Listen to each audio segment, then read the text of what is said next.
Êxodo 10.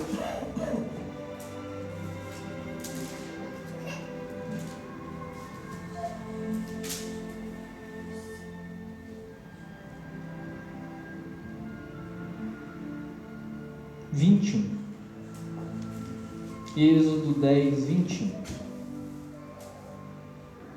Amém? A palavra de Deus diz assim: Então disse o Senhor a Moisés: Estende a tua mão para o céu, e viram trevas sobre a terra do Egito, e trevas que se apalpem. E Moisés estendeu a sua mão para o céu, e houve trevas espessas em toda a terra do Egito por 3 dias. E não viu um ao outro, e ninguém se levantou do seu lugar por 3 dias. Mas todos os filhos de Israel tinham luz em suas habitações. Então Faraó chamou a Moisés e disse: Ide, servi ao Senhor. Somente fiquei vossas ovelhas, vossas vacas, vão também convosco as vossas crianças. Moisés, porém, disse: Tu também darás em nossas mãos sacrifício e holocausto que ofereçamos ao Senhor nosso Deus.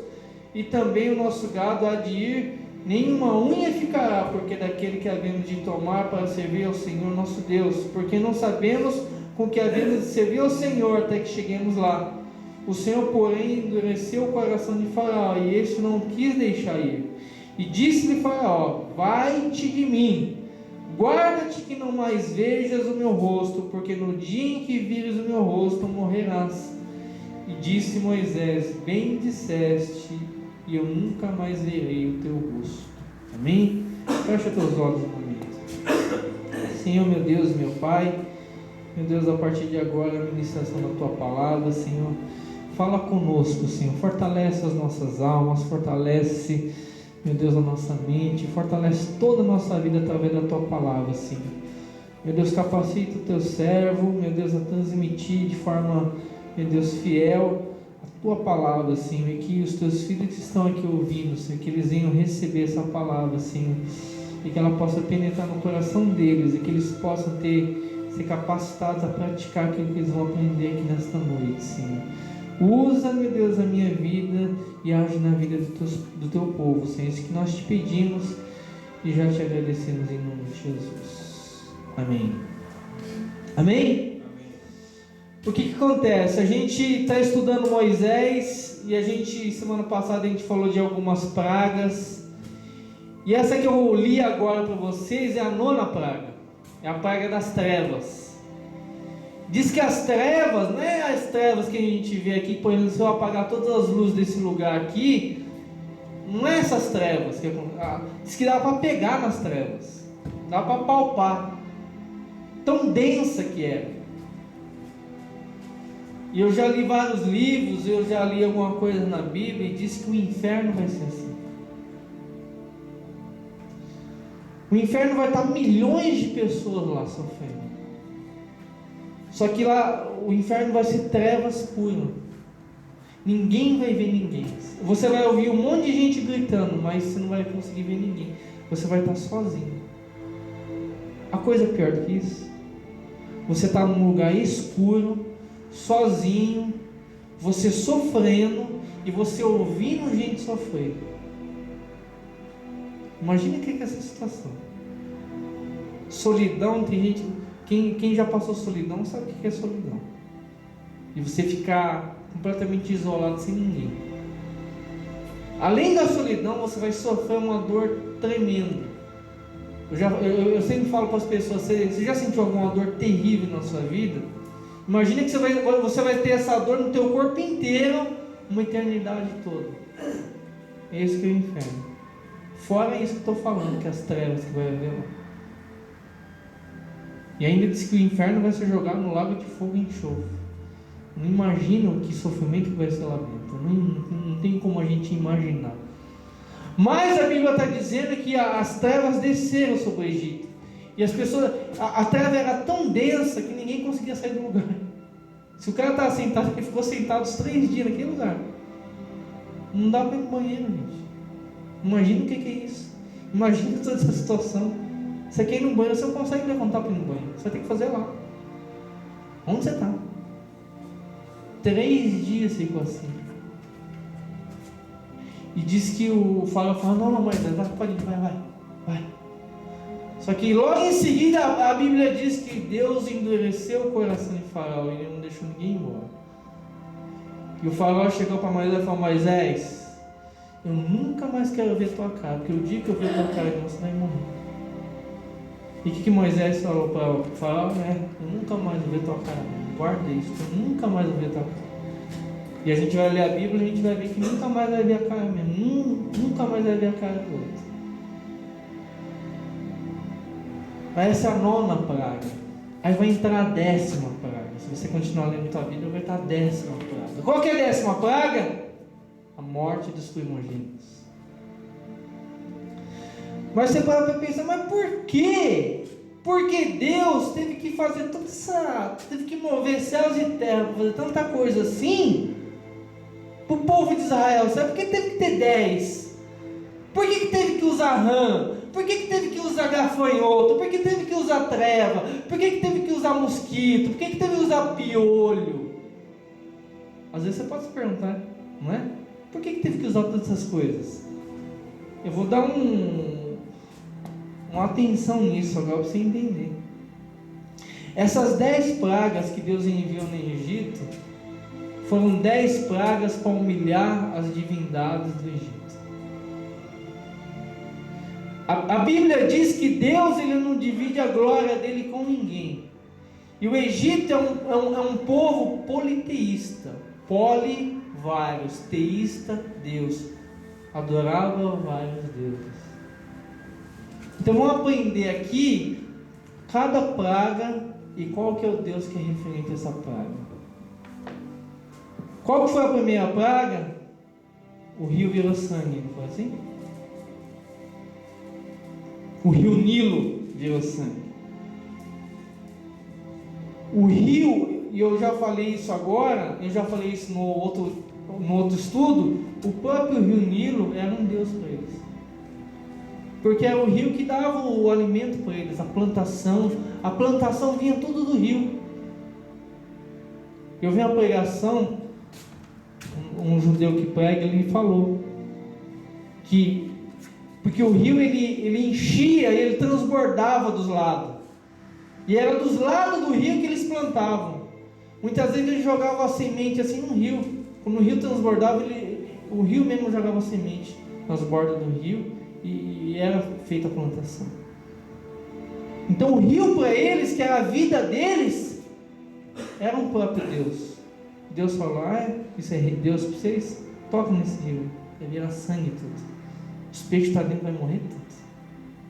Primeiro o rei que foi humilhado, que era o maior, que era o Nilo. Segundo, rãs. Tinha uma deusa chamada Rã Heptic.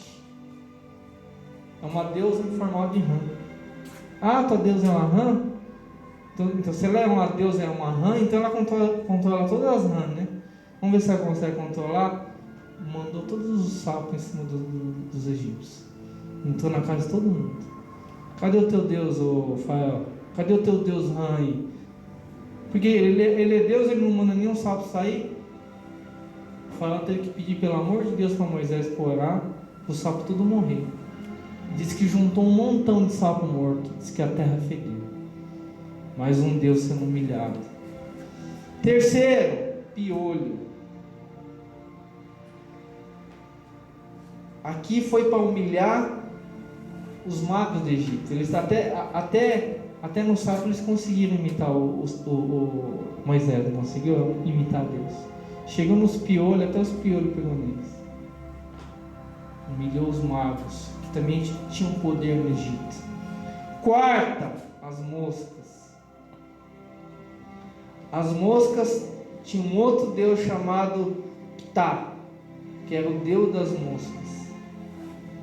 Ele foi lá e jogou um monte de mosca no Egito. Humilhou o outro Deus do Egito. Quinto, peste sobre os bois e as vacas. O boi no Egito era um Deus.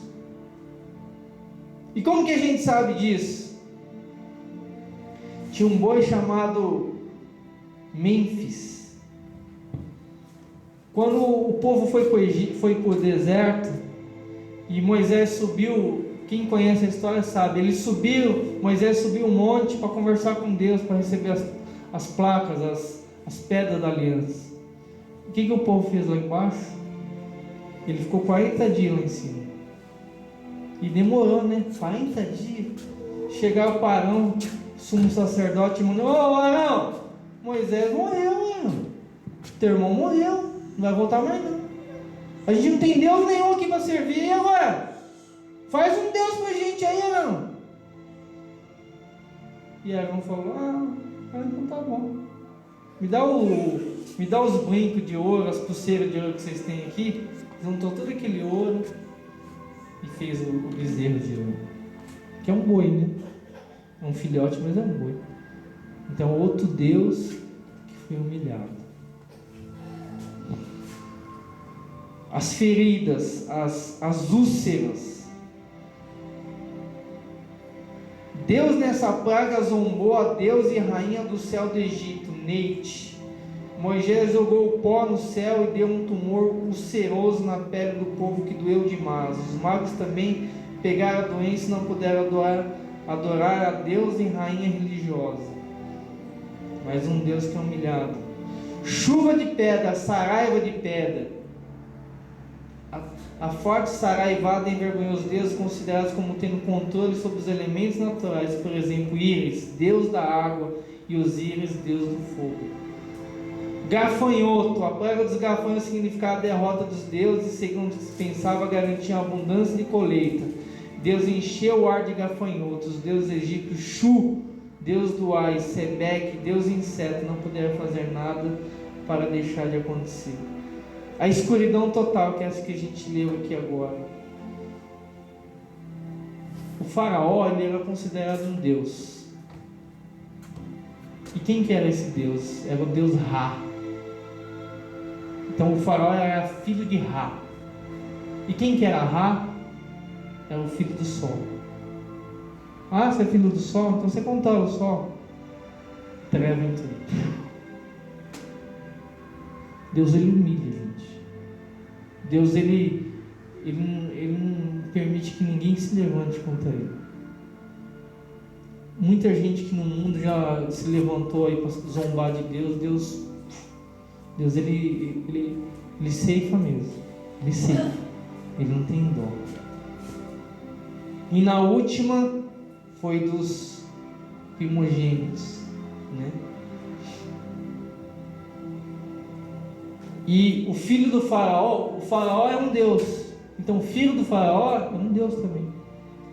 É um filho de Deus. Mas ele morreu. Então não é Deus. Então nessas 10 pragas, gente, foi a humilhação total dos deuses do Egito. E Deus, ele faz isso com qualquer religião que se levantar contra ele. Nenhuma religião consegue vencer a Deus. Ninguém consegue se levantar contra Deus. Mas isso aqui é só uma introdução para você entender por que aconteceu todas essas pragas. Amém? Mas vai para Êxodo 12:1 agora, que aí a gente vai começar a mensagem. Antes de vir a praga dos primogênitos, tinha que fazer uma preparação. E no 12:1 a gente vai entender isso aqui, a partir do 12:1. Amém? A palavra de Deus diz assim: o Senhor disse a Moisés e a Arão no Egito: este deverá ser o primeiro mês do ano para vocês. Diga à comunidade de Israel que no 10º dia deste mês todo homem deverá separar um cordeiro ou um cabrito para a sua família, e um para cada casa. Se uma família for pequena demais para um animal inteiro, deve dividi-lo com seu vizinho mais próximo, conforme o número de pessoas, conforme cada um puder comer, e o animal escolhido será macho de 1 ano, sem defeito, e pode ser cordeiro ou cabrito. Vamos parar por aqui. Primeira coisa, eu já falei que tudo isso que aconteceu no Egito, toda essa história do Egito, do êxodo, de ter saído do Egito, isso tudo é para nós hoje tudo espiritual. O Egito representa o mundo, o faraó representa o diabo, Moisés representa Jesus. Ele foi o líder levantado para salvar. E o que está falando aqui? Deus mandou Moisés fazer o quê? Avisa cada chefe de família, pega um cordeiro sem defeito, e vocês vão comer esse cordeiro. Por que tem que ser cordeiro? Abra sua Bíblia em Isaías 53:7.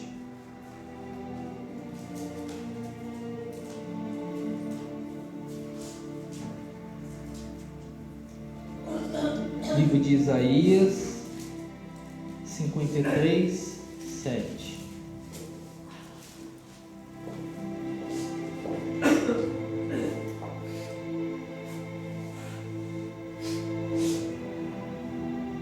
Amém?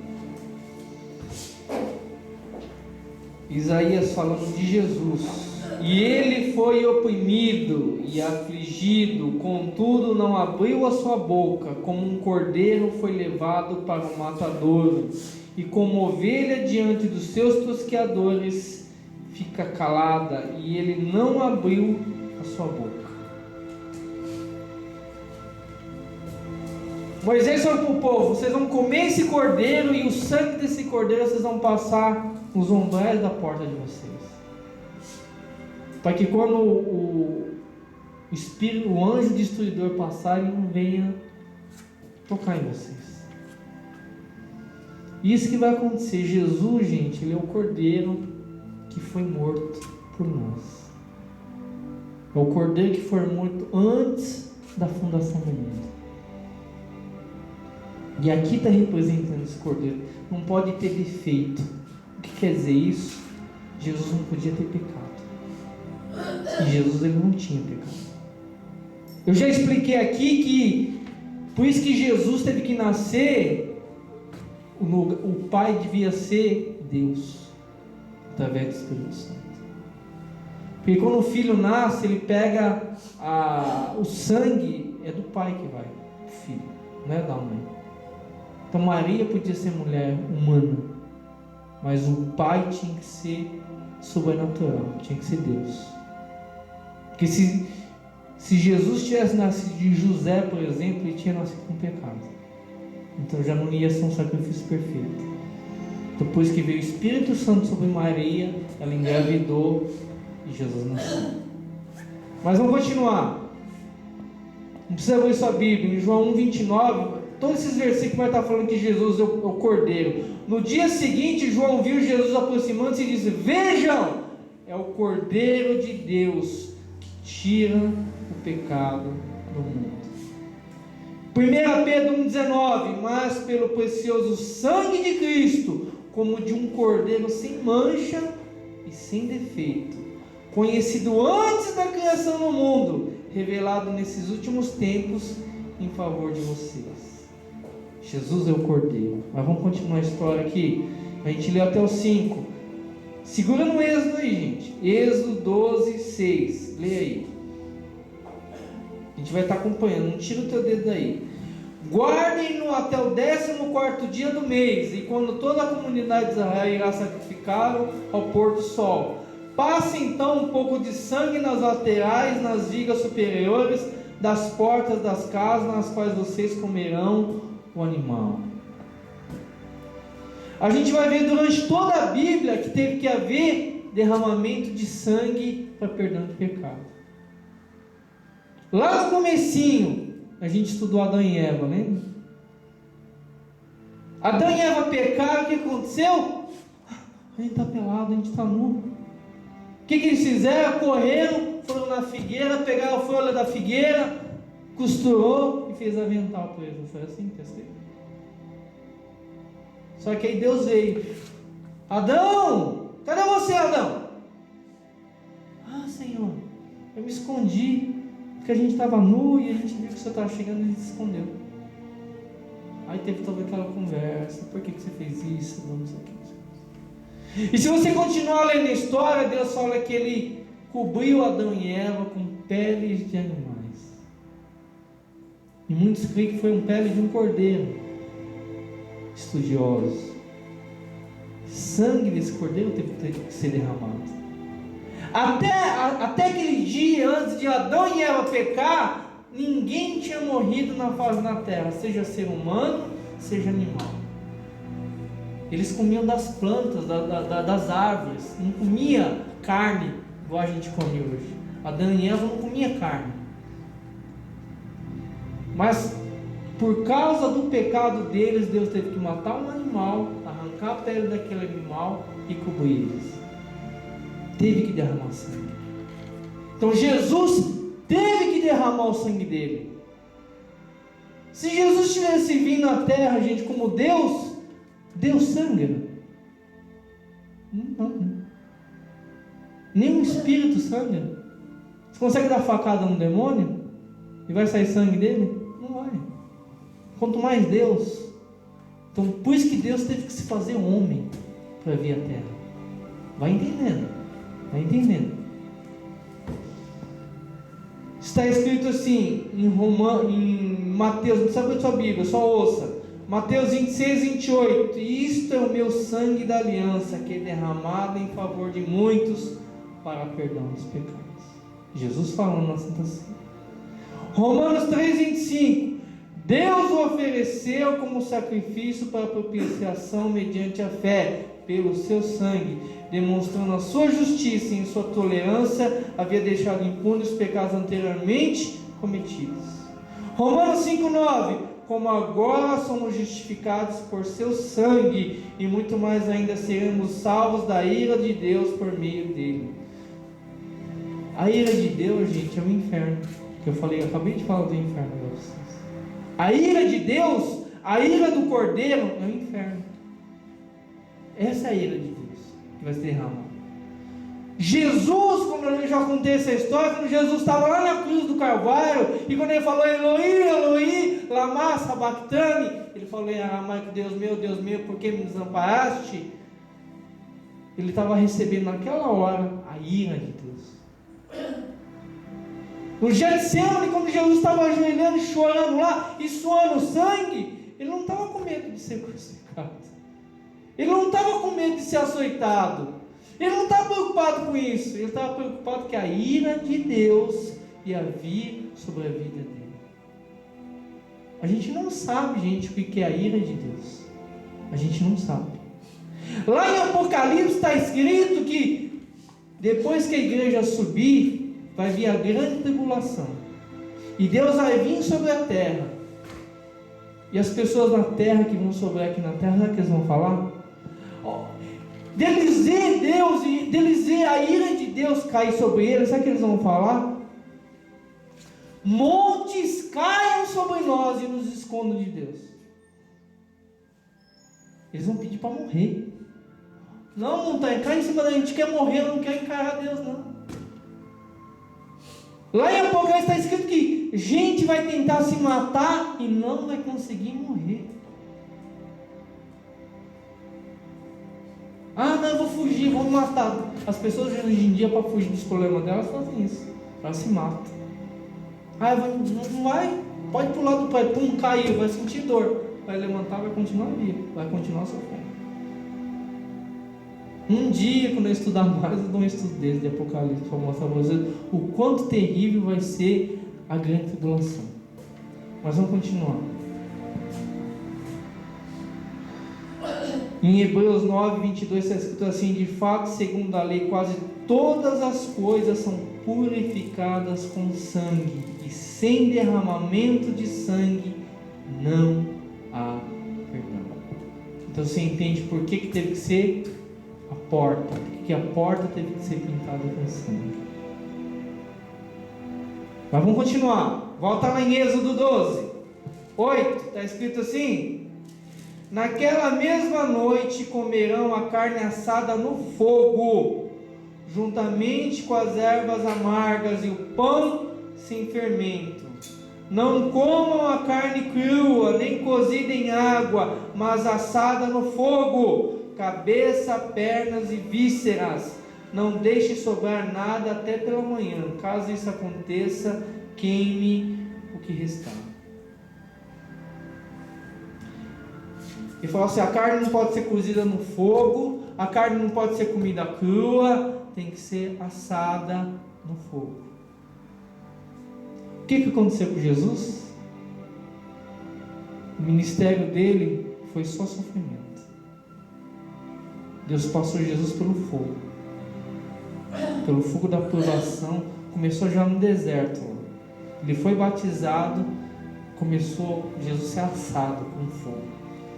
Foi tentado pelo diabo. Depois os fariseus falavam de Jesus. Aí veio o sofrimento dele ser açoitado, veio o sofrimento dele ir para a cruz. Isso tudo é fogo.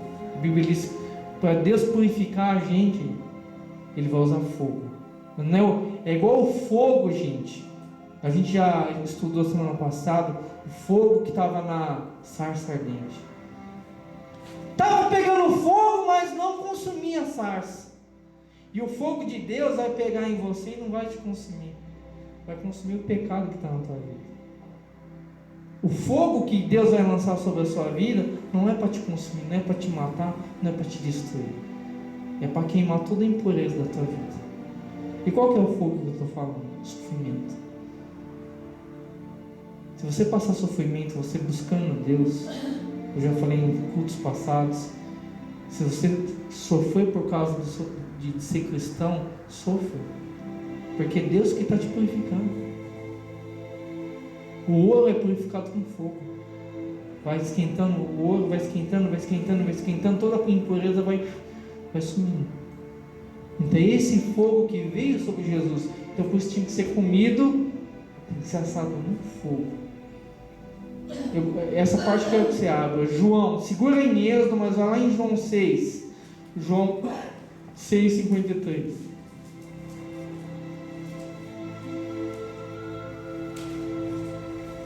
Evangelho de João, né? O quarto livro do Novo Testamento.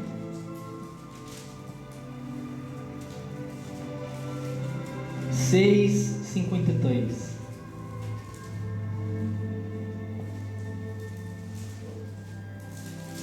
Amém?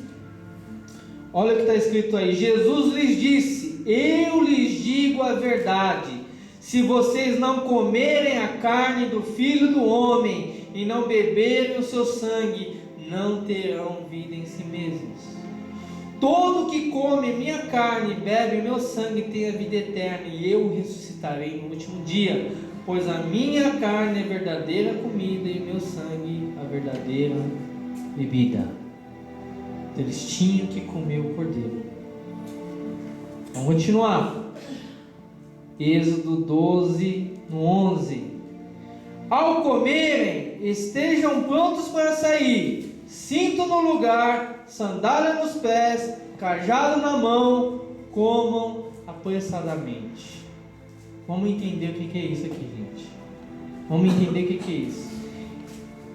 Deus ia mandar a praga no Egito, e quando mandasse a praga, o primeiro, que é o filho do faraó, morresse, o homem já ia vir bufando, falava: sai todo mundo daqui. O que Deus mandou fazer? Prepara tudo aí, ó. Primeiro, o que falou? Estejam prontos para sair, cinto no lugar. O que quer dizer isso? Cinto no lugar. Naquela época, gente, o cinto, tem um cinto aqui, né? O cinto geralmente é para segurar as calças, né? Naquela época, eles usavam túnicas. E o cinto segurava toda aquela túnica. Eram as vestes do povo naquela época. Então vamos entender o que é esse cinto. Efésios 6,14.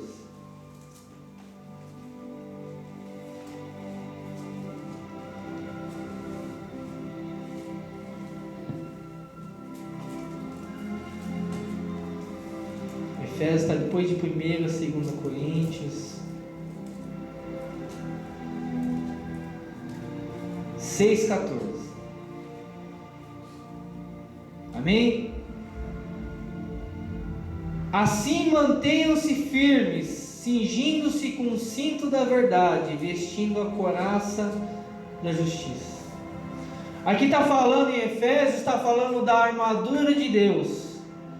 E está falando que é o cinto da verdade. O cinto era para segurar as vestes, não é isso? O que são as nossas vestes espirituais hoje? O Espírito Santo de Deus na sua vida. Quando você aceitou a Cristo na sua vida, o Espírito Santo veio sobre a sua vida. O cinto era para segurar a veste. Se não tem cinto, pode cair, pode alguém puxar, não é? Mas e as vestes espirituais, como que segura? Não adianta você passar cinto no Espírito Santo, você não segura ele. Como você vai segurar o Espírito Santo? Cinto da verdade. Qual que é a verdade? Palavra de Deus. Para você manter o Espírito Santo na tua vida, você tem que praticar a palavra de Deus. Esse cinto vai segurar as vestes que você precisa. Porque Deus, quando Ele está olhando a gente lá do céu, quando a gente é cristão, tem aqueles que estão firmes dentro da igreja, tem aqueles que não estão. Tem aqueles que têm o Espírito Santo, tem aqueles que não têm, mesmo dentro da igreja. Aqueles que têm o Espírito Santo, Deus está vendo, está bem vestido, está certinho. Aquele que não tem Espírito Santo, Deus olha e está nu, igual a Daniel, está pelado. Espiritualmente falando, para Deus está nu. Então, para você segurar essa veste na sua vida, você tem que ter a palavra de Deus, e não só ter a palavra de Deus, você tem que praticar ela. Quem que faz você praticar a palavra de Deus? Espírito Santo, não é? Não é o Espírito Santo que fala no teu coração? Não é o Espírito Santo que falou com o irmão, está errado isso aí, vai devolver. Não é assim? Foi o Espírito Santo que falou no coração dele. Se o Espírito Santo não estivesse na vida dele, ia levar, ia comer, tranquilo. Não pensa que você é bom e que você escolheu fazer uma boa ação. A gente não é bom, gente, a gente é maligno, a Bíblia diz. E o Espírito Santo vai te cutucar, devolve. Mas o diabo falou, a culpa não é sua. O diabo ele vai inventar um monte de coisa para te... Ele vai racionalizar o pecado na tua vida. Ele fala, não, a pessoa... Não, McDonald's é rico. Não vai fazer falta no McDonald's. Não é assim? O diabo ele sopra isso na nossa vida. Então o Espírito Santo ele vai estar sempre, todo dia, andando com você e vai estar falando as coisas que você deve fazer e as coisas que você não deve fazer. E se Deus falasse com o irmão, devolve lá. Não. É que não é rico, eu estou com fome. O que acontece? Ele entristeceu o Espírito Santo. Aí outro dia ele entristece de novo. Aí outro dia ele vai e entristece de novo. Porque ele se acostuma. Você faz uma coisa uma vez, você vai acostumando a fazer essa coisa. Aí quando você vai ver, a veste já não está lá em você mais. Já foi embora. Você já está nu. E se Jesus pegar você nu quando ele voltar, você fica. Então, guarda isso. Tem que ter o velho. Estejam preparados, cinto. Qual que é a outra coisa que está escrito aqui? Sandália nos pés. Em Efésios mesmo, que você abriu. No próximo versículo já está escrito sobre a sandália. Efésios 6,15. E tendo os pés calçados com a prontidão do Evangelho da paz. Vou entender aqui uma coisa. Sandália no pé. Mas a gente vai entender uma coisa aqui, gente. O povo de Israel, quando estava no Egito, eles eram o quê? Escravos. Naquela época, e na época de Jesus, escravo não usa sandália. Escravo anda descalço. Então o que quer dizer essa sandália no pé? Você está livre. Quando você aceitou Jesus, Deus botou uma sandália no teu pé. Lembra da história do filho pródigo? Trazer a melhor roupa, bota a sandália no pé dele. Porque o filho ia falar: pai, pequei contra ti, pequei contra o céu, e trata como um dos teus servos. E os servos dele não tem sandália. Os servos do pai do filho pródigo não tem sandália, é escravo. O que o pai quis falar para o filho na hora que falou: manda botar sandália no pé dele? Ele não é escravo, não, ele é meu filho. Aguardando isso no coração. Sandália. Você recebeu a sandália, liberdade. Você foi livre do mundo. As pessoas estão escravizadas aí fora. Tem gente que acha que é livre. Não, mas está escravizado. Você fala, vamos na igreja, não, na igreja não pode nada, a gente fica preso, não consegue fazer nada. Eles que estão presos. Porque os vícios, as porcarias, a prostituição, tudo isso que eles fazem, eles não conseguem sair disso. Eles não conseguem se libertar.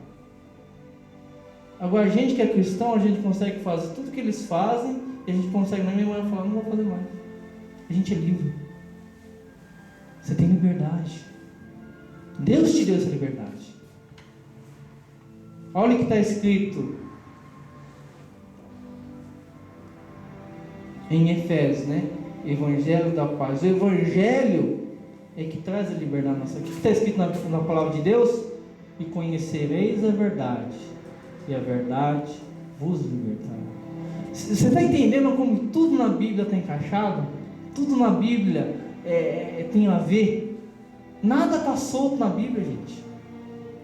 Você começa a entender a Bíblia é como se fosse um quebra-cabeça. É um quebra-cabeça com milhões de peças. Aí você pega uma, aí você caça, encaixou aqui. Aí você entende uma coisa diferente. Aí daqui a pouco você está entendendo outra coisa diferente. Ninguém nunca vai conseguir preencher esse quebra-cabeça, só Deus. Mas muita gente já tem bastante peça montadinha. E a gente tem que procurar estar montando bastante peças quebra-cabeça. Porque você vai ver que coisa de Êxodo, coisa de Mateus, coisa de João, você vê que está tudo ligado. Está tudo junto. Tem tudo a ver. E tem gente que tem coragem de falar que não é a palavra de Deus isso. Não tem como a mente humana reunir tanta coisa assim. E ser tudo interligado, gente. É impossível.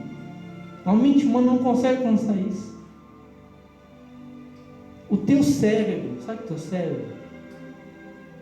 É a máquina, vamos dizer assim, vamos colocar assim, a máquina mais fantástica que existe no universo, sabia disso? Você sabia disso? O teu cérebro, né, igual o pastor falou, para aqueles que têm uma cabeça tamanho normal, pesa 1,3 kg. Tem uns cabeção que vai pesar um pouquinho mais. Mas no teu cérebro existem 10 bilhões de neurônios. E dentro de cada neurônio existe de 10 mil a 100 mil ligações. Multiplica tudo isso. Agora manda alguém construir uma máquina desse tamanho, com tanta ligação assim, impossível.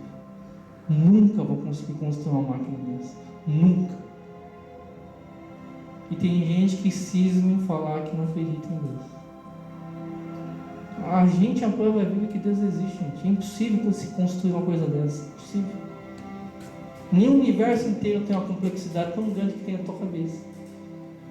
Vamos continuar. E o que ele fala mais? Cajado na mão. O que quer dizer cajado? Autoridade. Quando você aceita Cristo, você recebe a autoridade de Cristo. O que Deus falou para Moisés? Moisés, o que tem na tua mão aí, Moisés? Um cajado, sim. Joga o cajado no chão aí. Virou cobra. Ele começou a correr da cobra. Pega o teu rabo aí, Moisés. Pegou, virou o cajado de novo. Foi com o cajado que ele fez a maioria das pragas aqui. Toca lá no rio, toca não sei onde, toca lá. Autoridade, poder. Olha o que está escrito em Mateus 10:1. Abre lá. Segura aí mesmo.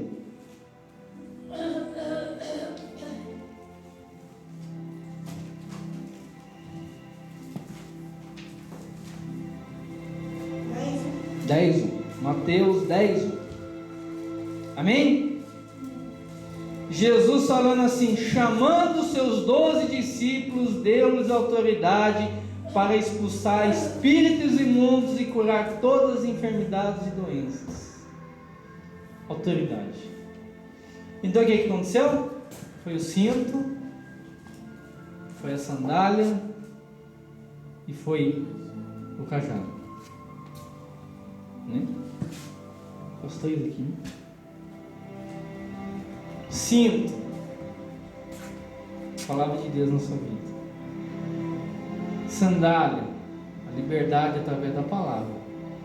Cajado, autoridade. Essas 3 coisas que você vai sair do Egito. Deus está falando para o povo. Com essas 3 coisas você vai sair do mundo. Você vai sair com a palavra, você vai sair com a autoridade e com a liberdade que Deus te dá. Você não vai ser mais escravo. Amém? Vamos continuar. Eu vou estar terminando. Esta é a Páscoa do Senhor. No Êxodo, estou lendo lá no Êxodo, hein? Volta lá no Êxodo. Depois do 11, eu falei, comam apressadamente, termina o 11. Aí continua, esta é a Páscoa do Senhor. Naquela mesma noite passarei pelo Egito e matarei todos os primogênitos, tanto dos homens como dos animais. Executarei juízo sobre todos os deuses do Egito. Eu sou o Senhor.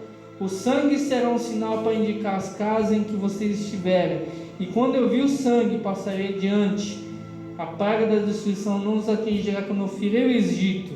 Este dia será um memorial de vocês, e todos os seus descendentes comemorarão como festa ao Senhor. Comemorem-no como decreto perpétuo. Naquela noite eu vou enviar o anjo destruidor. E Deus enviou esse anjo destruidor. E ele falou, pinta a porta com sangue. Então o anjo veio, olhou a casa, sangue, passou direto. Foi na outra casa, sangue, passou direto.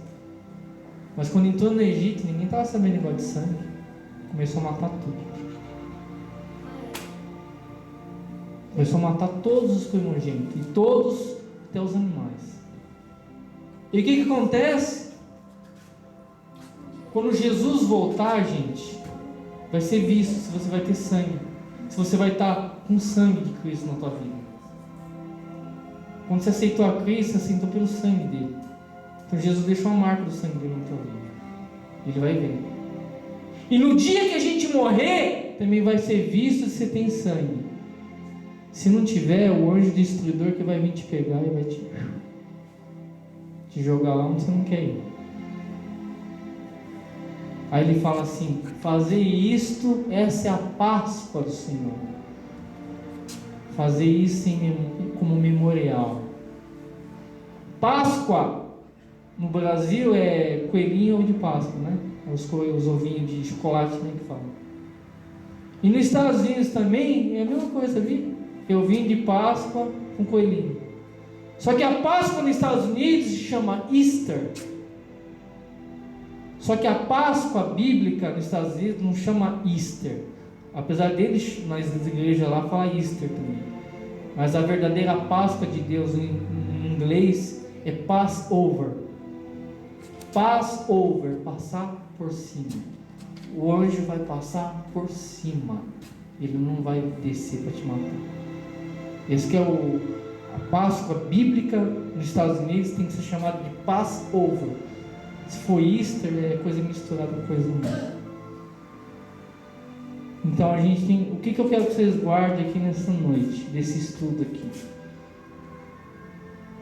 A gente aprendeu que Deus só existe um e Ele não aceita que ninguém se levante contra Ele. Ele humilhou todos os deuses do Egito. Se ele não aceitava a humilhação de outros deuses, imagine que ser humano. Eu já falei de muitos seres humanos aqui, muita gente famosa que quis se levantar, quis ser melhor que Deus. Deus abateu. Deus abate mesmo. Então a gente nunca pode brincar com Deus. Outra coisa, esses 3 elementos aqui que a gente aprendeu, que é a sandália, o cajado e o cinto. Você tem que ter isso com você. Você recebeu isso quando você fala assim, eu aceito Jesus como meu Senhor e Salvador. Você recebeu isso na sua vida. E ele sai isso, vai para o deserto. Então você tem que guardar isso com você. Não deixa perder isso. O diabo vai tentar arrancar isso de você. Arrancar o cinto, arrancar a sua sandália. Ser livre, mas o diabo não quer que você seja livre. Ele quer que você volte todo o teu... Você tinha visto, ele quer que você volte aos teus vícios. Ele vai querer que você volte a tudo que você fazia no mundo que te aprisionava. e vai querer arrancar a palavra de Deus da tua vida também. Então não deixa. E a gente tem que ficar firme, gente, para ter esse sangue até a gente morrer, ou até Jesus voltar. Porque isso é a nossa garantia. Essa é a nossa... Jesus é o nosso roxoninho para ir para o céu. Se ele não for nosso roxoninho, a gente vai para outro lugar. Amém? Então guarde isso no teu coração. Amém? Coloque-se de pé. Vamos agradecer ao Senhor por essa palavra. Que a gente possa praticar, né, o que a gente aprendeu nesta noite. Feche teus olhos. Senhor, nosso Deus e nosso Pai, nós queremos louvar e engrandecer o Teu nome, Senhor. Vem, meu Deus, sobre as nossas vidas, meu Deus, nesta noite. Senhor, vem nos capacitar, vem nos fortalecer, vem renovar nossas forças, Senhor. Meu Deus, nós aprendemos aqui, Senhor, através das pragas que o Senhor enviou no Egito, Senhor. Nós aprendemos, Senhor, que ninguém pode se levantar contra Ti, Senhor.